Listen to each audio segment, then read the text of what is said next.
ক্ষেপণাস্ত্রের ঝড়ে কেঁপে উঠল মধ্যপ্রাচ্য। কুয়েতের আকাশে যুদ্ধের কালো মেঘ।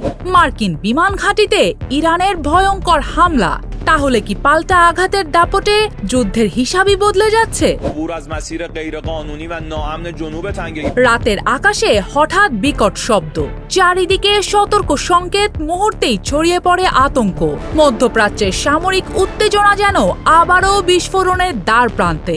ইরানের ইসলামিক রেভলিউশনারি গার্ড কর্পস IRGCর দাবি, যুক্তরাষ্ট্রের সামরিক স্থাপনায় বড় হামলা চালিয়েছে তারা। টার্গেট কুয়েতের গুরুত্বপূর্ণ মার্কিন সামরিক ঘাঁটি আলী আল সালেম এয়ারবেস।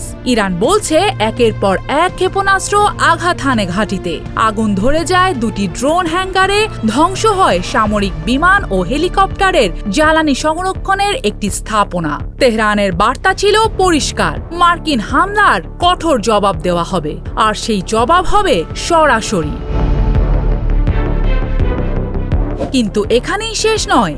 ইরান আরও দাবি করেছে জর্ডানের আল আজরাক বিমান ঘাঁটিতেও চালানো হয়েছে ক্ষেপণাস্ত্র হামলা। তাদের দাবি, এই হামলায় মার্কিন F-35 যুদ্ধ বিমান ক্ষতিগ্রস্ত হয়েছে, যেটি মধ্যপ্রাচ্যে যুক্তরাষ্ট্রের সামরিক উপস্থিতির জন্য বড় ধরনের ধাক্কা। কারণ F-35 শুধু একটি যুদ্ধ বিমান নয়, এটি যুক্তরাষ্ট্রের আধুনিকতম স্টেলথ প্রযুক্তির প্রতীক।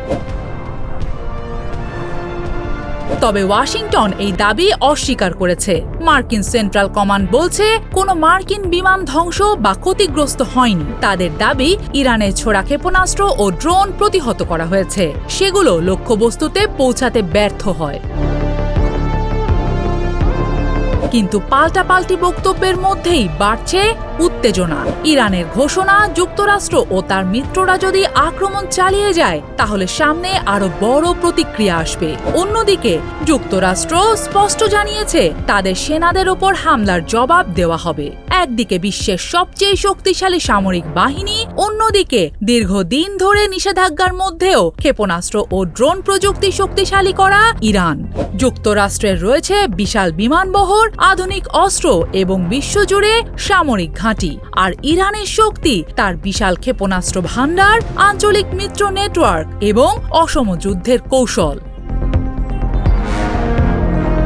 এই সংঘাত তাই শুধু একটি ঘাঁটিতে হামলার গল্প নয়, এটি দুই ভিন্ন সামরিক কৌশলের মুখোমুখি অবস্থান।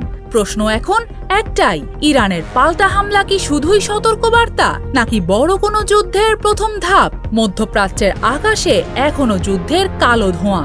একটি ক্ষেপণাস্ত্র, একটি ভুল সিদ্ধান্ত আর একটি নতুন হামলাই এখন বদলে দিতে পারে পুরো অঞ্চলের ভবিষ্যৎ। বিশ্ব এখন তাকিয়ে সেই উত্তরের দিকে। পরবর্তী আঘাত কোথায় আসে, আর এই সংঘাত কি থামবে নাকি আরো ভয়ঙ্কর রূপ নেবে? সময়ের কাছেই আছে এ প্রশ্নের সঠিক জবাব।